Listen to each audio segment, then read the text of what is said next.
Alléluia. On va ouvrir la parole de Dieu et on va lire un texte donc assez particulier ce matin. Je vous l'accorde, mais c'est pas grave. Dieu fait des choses particulières de toute manière. Apocalypse chapitre 11. Apocalypse chapitre 11.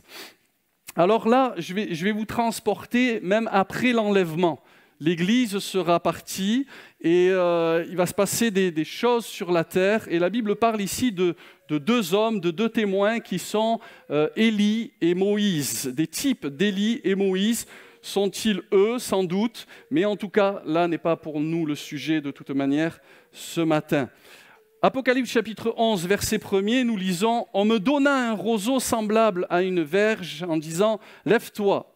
C'est l'apôtre Jean qui est dans la vision et mesure le temple de Dieu, l'autel et ceux qui y adorent. Mais le parvis extérieur du temple, laisse-le en dehors et ne le mesure pas, car il a été donné aux nations. Et elles fouleront aux pieds de la ville sainte pendant 42 mois. Je donnerai à mes deux témoins le pouvoir de prophétiser revêtus de sacs pendant 1260 jours. Ce sont les deux oliviers, les deux chandeliers qui se tiennent devant le Seigneur de la terre. On retrouve cela dans le livre de Zacharie. Si quelqu'un veut leur faire du mal, du feu sort de leur bouche et dévore leurs ennemis. C'est des images, ce sont des métaphores bien sûr, c'est-à-dire qu'ils parlent avec une autorité particulière. Et si quelqu'un veut leur faire du mal, il faut qu'il soit tué de cette manière. Ils ont le pouvoir de fermer le ciel afin qu'il ne tombe point de pluie pendant les jours de leur prophétie. Ça c'est Élie qui a fermé le ciel par sa prière. Et ils ont le pouvoir de changer les eaux en sang et de frapper la terre de toute espèce de plaie chaque fois qu'ils le voudront. Ça, c'est Moïse. On se rappelle de Moïse, des plaies d'Égypte, de l'eau changée en sang. Verset 7. Quand ils auront achevé leur témoignage, la bête qui monte de l'abîme leur fera la guerre, étonnant, les vaincra et les tuera. Parce qu'il semblerait qu'ils ne soient pas passés par la mort. Donc, il faut bien qu'ils passent par la mort un jour. Et, verset 8, leurs cadavres seront sur leur place de la grande ville, qui est appelée dans un sens spirituel Sodome et Égypte, la même où leur Seigneur a été crucifié, c'est-à-dire Jérusalem. Verset 9, des hommes d'entre les peuples, les tribus, les langues et les nations verront leurs cadavres pendant 3 jours et demi, et ils ne permettront pas que leurs cadavres soient mis dans un sépulcre. Et à cause d'eux, les habitants de la terre se réjouiront et seront dans l'allégresse. Et ils s'enverront des présents les uns aux autres. Vous savez, un peu comme Hérode et Pilate et tout ça, ils sont devenus amis quand on a crucifié Jésus, parce que ces deux prophètes ont tourmenté les habitants de la terre. Après les 3 jours et demi, un esprit de vie venant de Dieu entra en eux, ils se tinrent sur leurs pieds, et une grande crainte s'empara de ceux qui les voyaient. Ils entendirent du ciel une voix qui leur disait « Montez ici !» Et ils montèrent au ciel dans la nuée et leurs ennemis les virent. À cette heure-là, il y eut un grand tremblement de terre et la 10e partie de la ville tomba. 7000 hommes furent tués dans ce tremblement de terre et les autres furent effrayés et donnèrent gloire au Dieu du ciel. Le second malheur est passé, voici le 3e malheur vient bientôt. Amen. Alors, j'aimerais pas ce matin, dis à ton voisin, le pasteur va pas nous faire peur ce matin. Vas-y, dis-lui, le pasteur va pas nous faire peur ce matin. Il y a quelqu'un qui me disait, moi quand je lis l'Apocalypse, ça me fait peur, la personne se reconnaît. Alors pour l'encourager, je lui dis, écoute, l'Apocalypse, il y a aussi les béatitudes de l'Apocalypse. Il est aussi écrit dans l'Apocalypse à plusieurs reprises, heureux ceux qui lavent leurs robes, heureux celui qui lit et qui écoute, etc. Il y a les béatitudes, c'est-à-dire qu'au milieu du chaos, il y a comme un faisceau de lumière. Il est possible d'être heureux dans la tempête, comme il est possible de dormir dans la tempête comme Jésus. Donc l'Apocalypse ne te fera rien, tu peux être heureux au milieu de l'Apocalypse. Ce matin, n'aie pas peur, détends-toi, Jésus est là, Jésus revient et l'Église est à la fête. Amen, l'Église est à la fête parce que Jésus revient. Mais ce que j'aimerais noter, on l'a lu ici en ce qui concerne les deux témoins au verset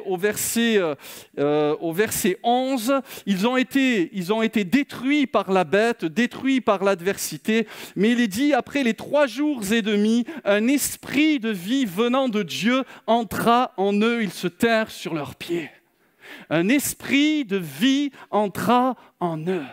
Et ce matin, j'aimerais nous exhorter, frères et sœurs, à nous les vivants, ou du moins je l'espère, pour nous rappeler que c'est bientôt la fête de la Toussaint, n'est-ce pas? On va aller avec les enfants faire la fête de la lumière pour contrecarrer la fête de la mort. Halloween, c'est pas terrible Halloween, hein?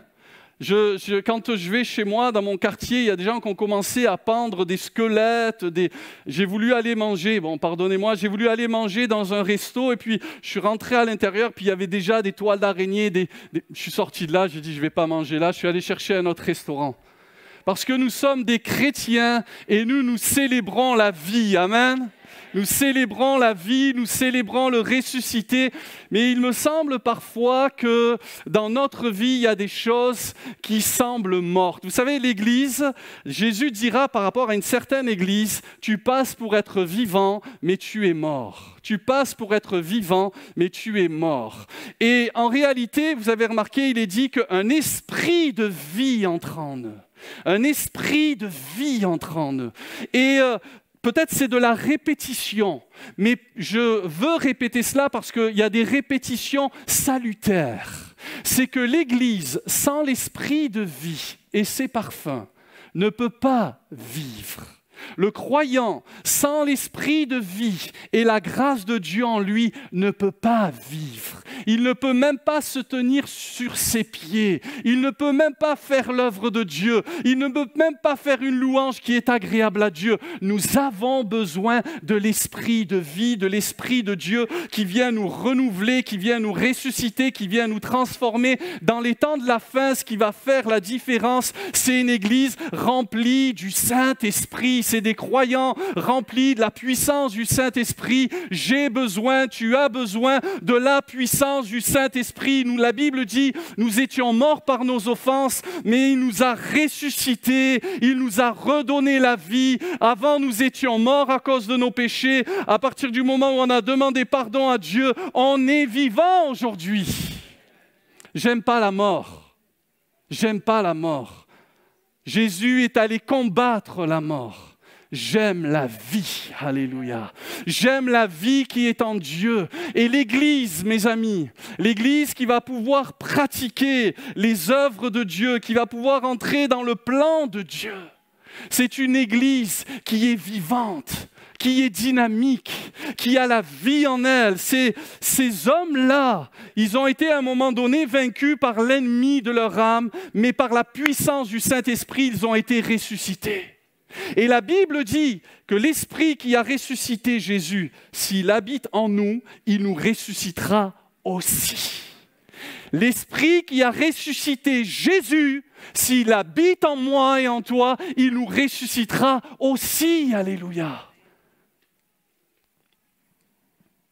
Ce matin, pour pouvoir entrer dans les œuvres de Dieu et faire la volonté de Dieu, parce que je crois, comme le disait le frère tout à l'heure, ou je ne sais plus qui, Dieu, bien sûr, a des œuvres préparées d'avance. Bien sûr, Dieu a des choses glorieuses. Vous savez, vendredi soir, on est allé à Caen. On est allé à Caen avec une équipe parce qu'on a commencé là-bas une œuvre pour les filles de la rue.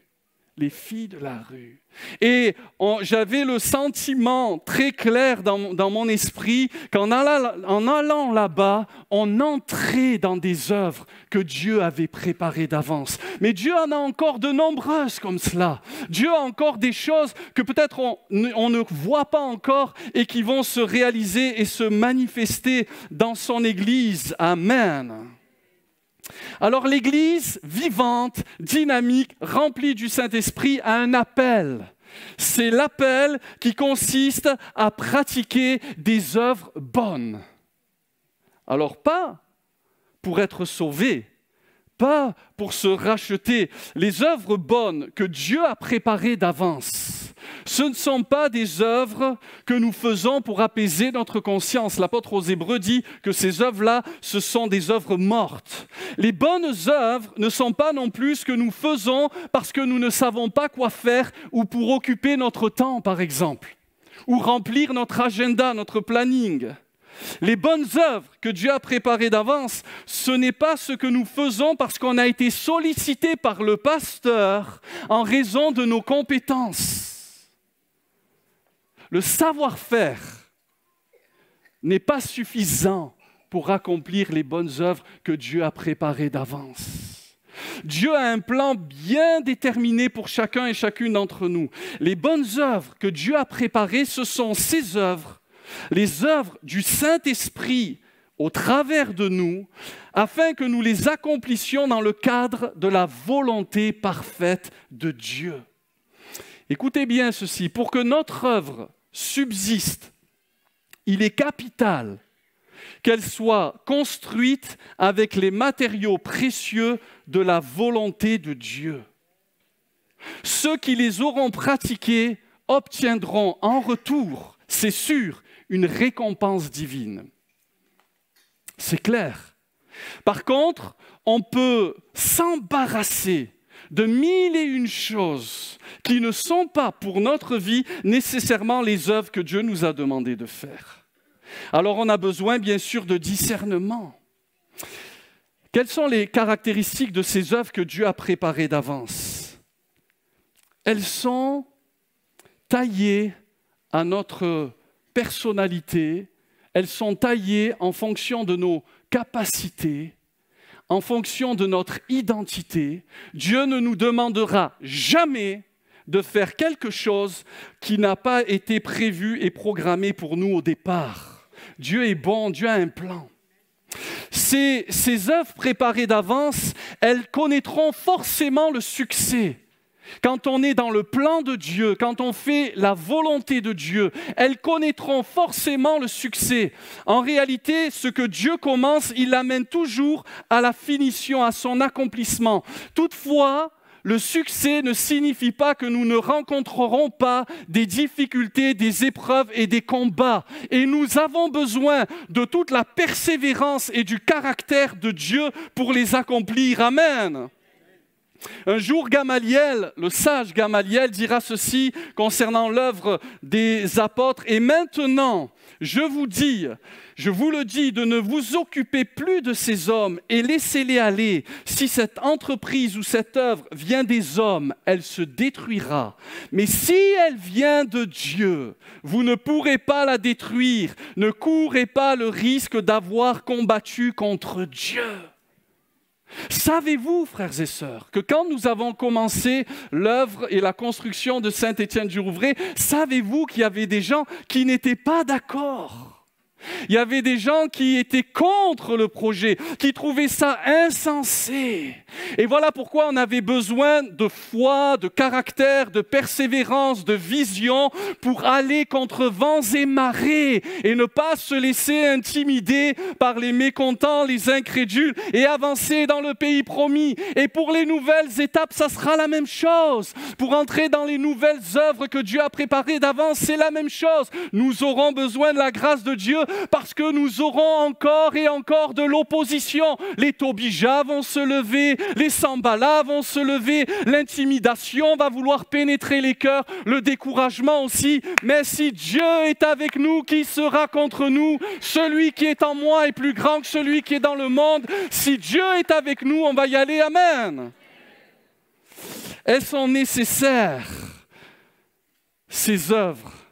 Elles sont indispensables. Vous savez, Jésus a dit ceci, que votre lumière, Matthieu 5,16, luise ainsi devant les hommes. Jésus dira, vous êtes la lumière du monde, vous êtes le sel de la terre et la lumière du monde. Que votre lumière luise ainsi devant les hommes. Et comment elle doit luire, notre lumière? Afin qu'ils voient, dites-le avec moi, afin qu'ils voient quoi? Vos bonnes œuvres et qu'ils glorifient votre Père qui est dans les cieux. Il faut que les œuvres de Dieu soient visibles. Il faut que les œuvres des saints soient visibles. Il faut que l'Église soit rendue visible par autre chose que par seulement des discours. Dieu est bon, Dieu est fidèle, Dieu est généreux. Oui, mais est-ce qu'on le voit dans le concret de l'Église? Est-ce qu'on le voit dans le concret de notre vie? Et on est tous appelés à pratiquer des bonnes œuvres, oui ou non? L'apôtre Pierre, 1 Pierre 2,12 dit ceci: « Ayez au milieu des païens une bonne conduite, c'est clair, afin que là même où ils vous calomnient comme si vous étiez des malfaiteurs, ils remarquent, ils voient vos bonnes œuvres et glorifient Dieu au jour où il les visitera. » Vous savez comment Dieu veut qu'on le glorifie? Pas seulement le dimanche matin en chantant des cantiques. Allô? C'est bien de le faire. Ça glorifie Dieu. On a une super louange, on a une super onction du Saint-Esprit. Mais si nous voulons avoir un impact dans la société, il va falloir qu'on commence à produire, à réaliser des bonnes œuvres. Est-ce que vous êtes d'accord avec ça? Est-ce qu'on peut acclamer Jésus le Roi qui nous appelle à produire des bonnes œuvres?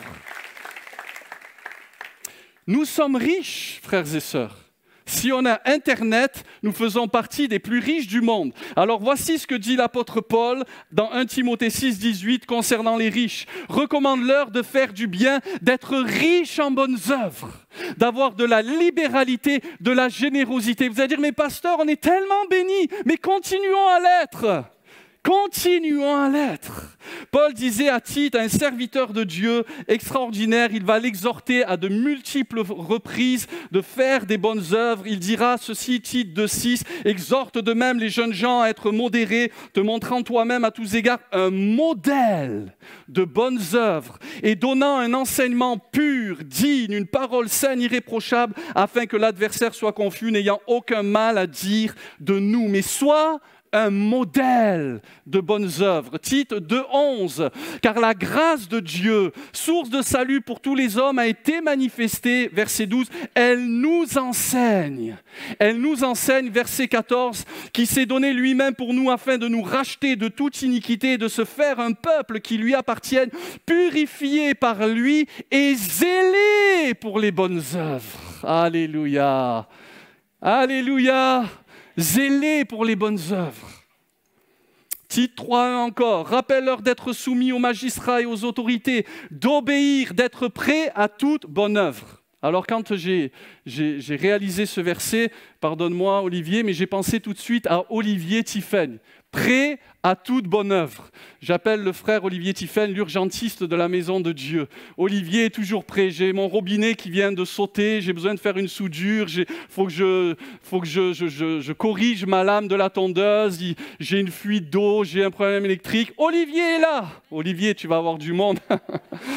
Olivier a toutes les femmes célibataires et le pasteur qui viennent le voir régulièrement, tu sais. Est-ce qu'on est prêt? Est-ce qu'on est bien disposé? Est-ce qu'on a envie de faire l'œuvre de Dieu? Toujours prêt comme les scouts. Alléluia. Tite encore, cette parole est certaine. Et je veux que tu affirmes ces choses afin que ceux qui ont cru en Dieu s'appliquent. Fais pas les choses à l'arrache, à la va que je te pousse. On veut servir Dieu comme il faut.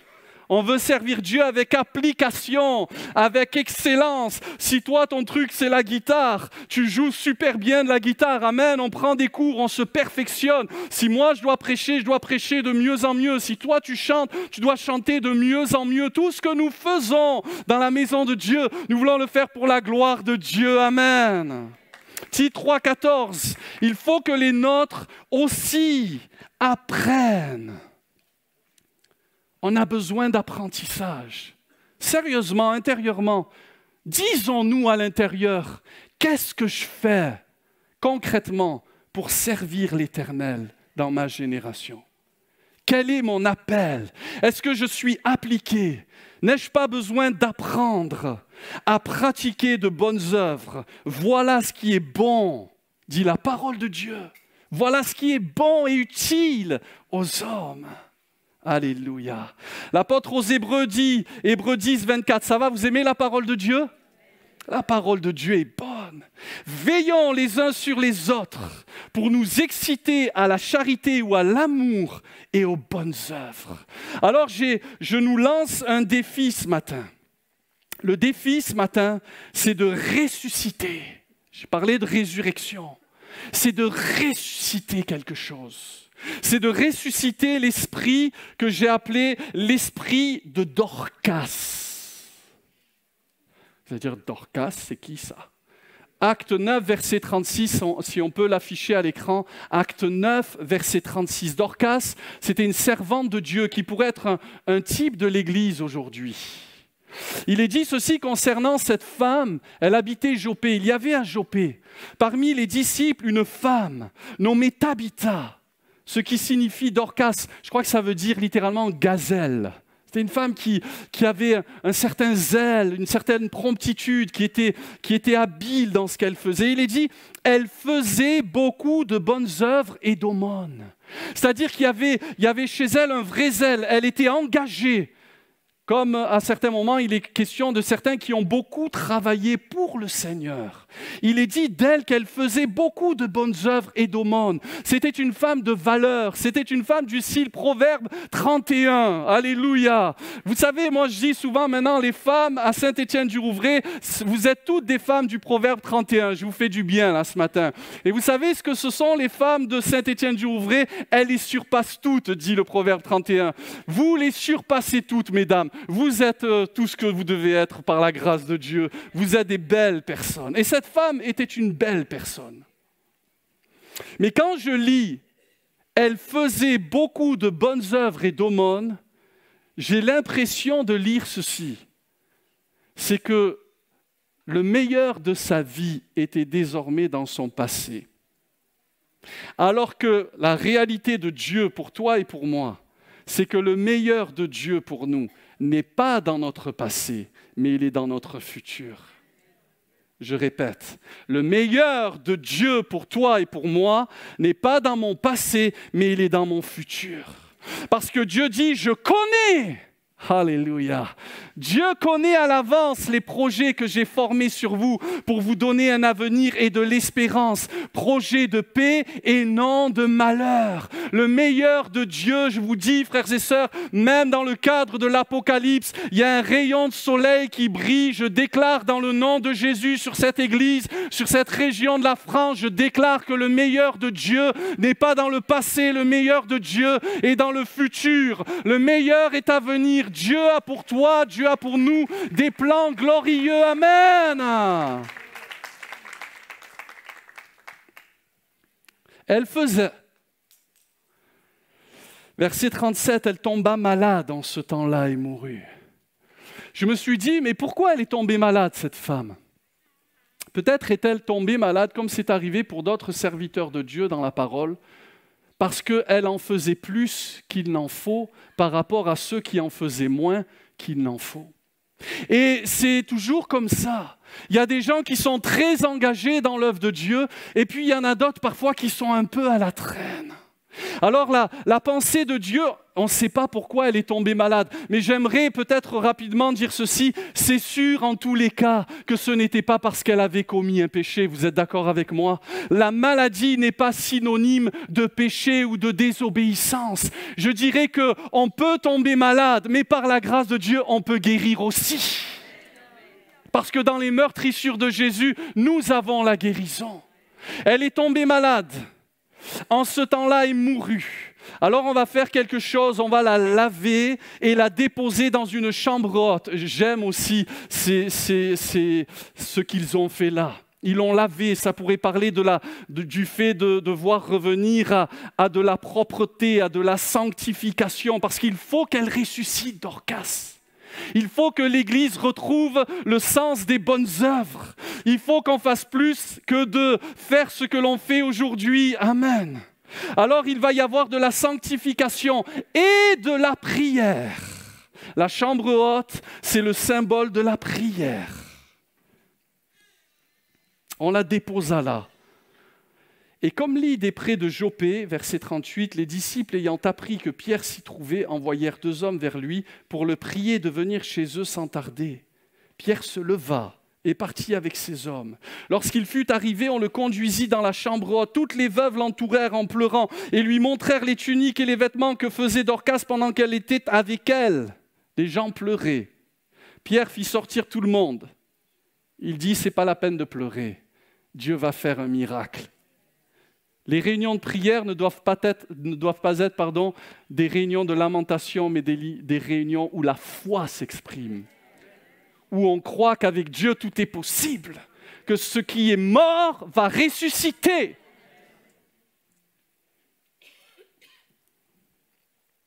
Il se mit à genoux, pria. Dieu lui dit, je vais faire un miracle. Puis se tournant vers le corps, il dit, la prière, la parole de Dieu, Tabitha, lève-toi. Elle ouvrit les yeux, ayant vu Pierre, elle s'assit. Il lui donna la main et la fit lever. Il appela ensuite les saints et les veuves et la leur présenta vivante. Cela fut connu de tout Joppé et beaucoup crurent au Seigneur. Alléluia. On va se mettre debout dans la présence de Dieu. Il est dit, il lui donna la main et la fit lever.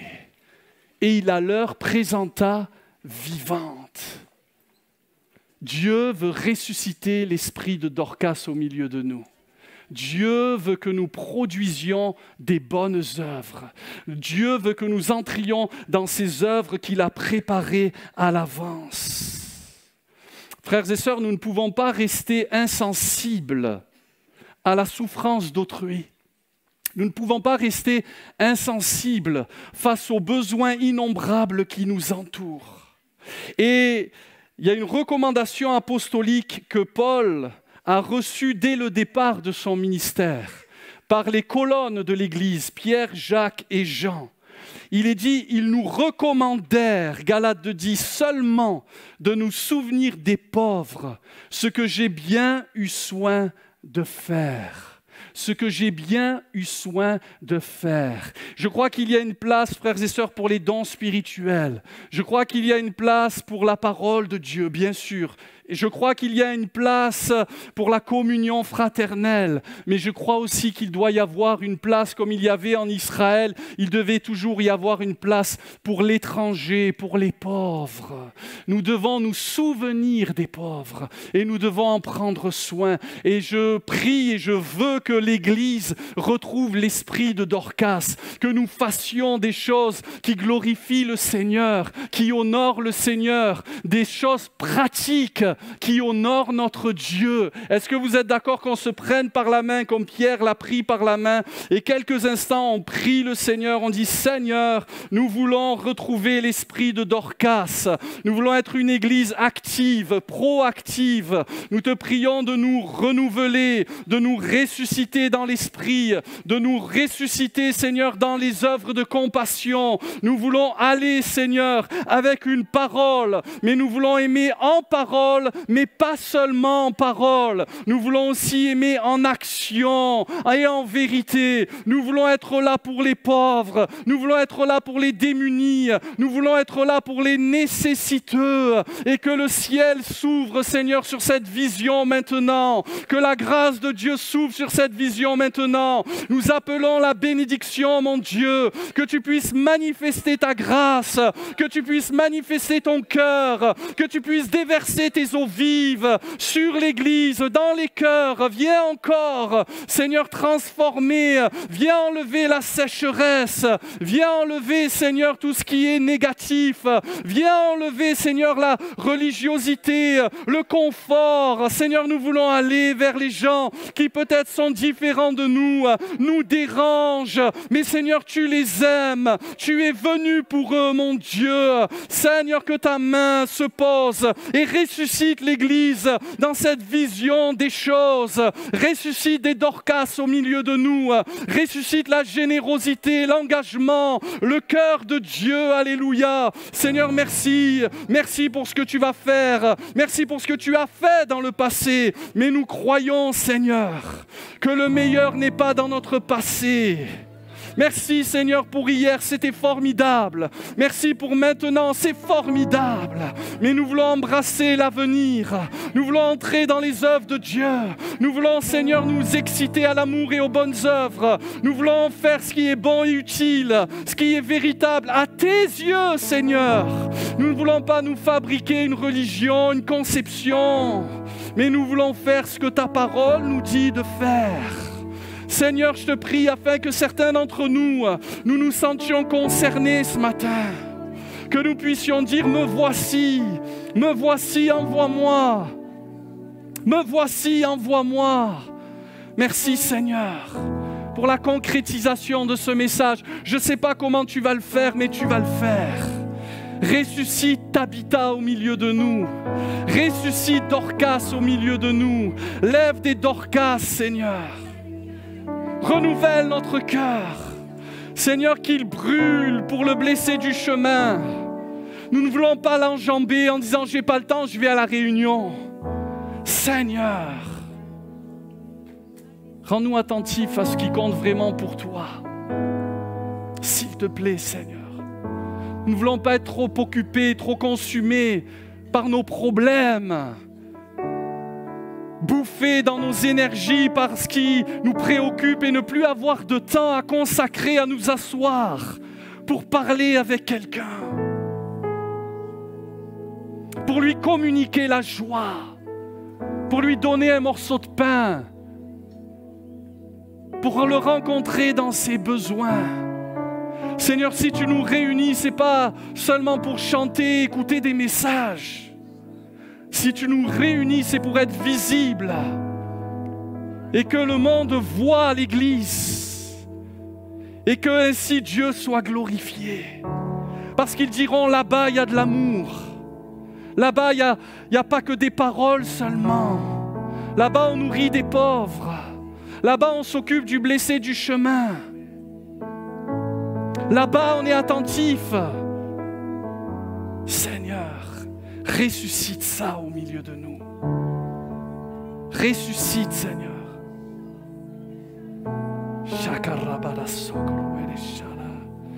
Alléluia, Seigneur. Merci pour ta maison, merci pour cette vision, Seigneur.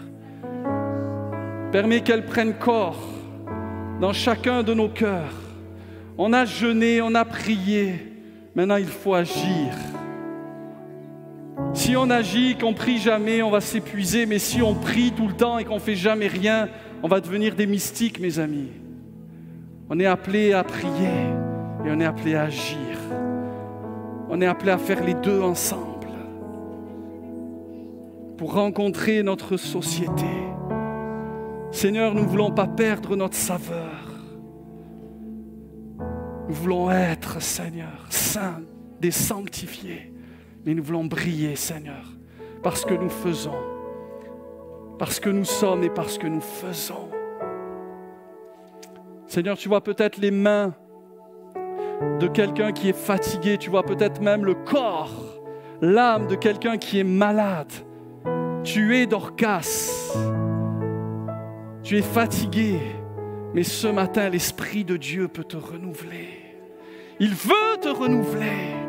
Il veut t'encourager à reprendre le combat, à reprendre le service, à remettre les mains sur la charrue, à labourer dans l'intercession et à travailler pour le royaume de Dieu. Ne te laisse pas dévorer par des choses futiles. Dieu a des bonnes œuvres, il les a préparées pour toi. Ça sera terrible si dans des années tu rejoins le Seigneur et puis là dans le ciel Dieu te dira: tu vois tout cela mon fils, ma fille, c'était ce qui était prévu pour toi, c'était ce que j'avais prévu pour toi sur la terre, mais pour différentes raisons tu es resté un chrétien avec les mains dans les poches.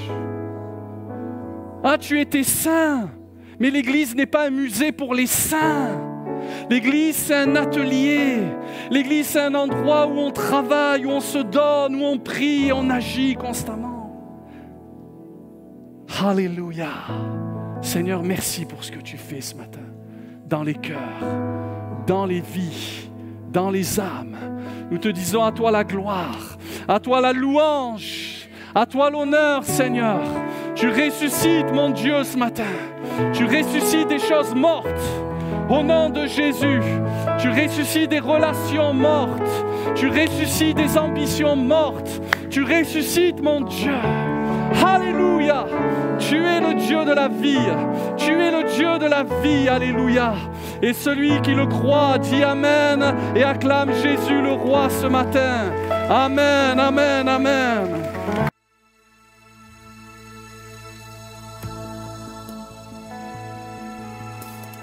Nous espérons que vous avez été encouragés par ce message. Pour plus de renseignements sur notre Église ou découvrir d'autres messages de l'Évangile, n'hésitez pas à visiter notre site église-ciel-ouvert.com et à nous suivre sur les réseaux sociaux Facebook, Twitter et Instagram. Nous vous invitons également à nous retrouver chaque semaine à Saint-Étienne-du-Rouvray pour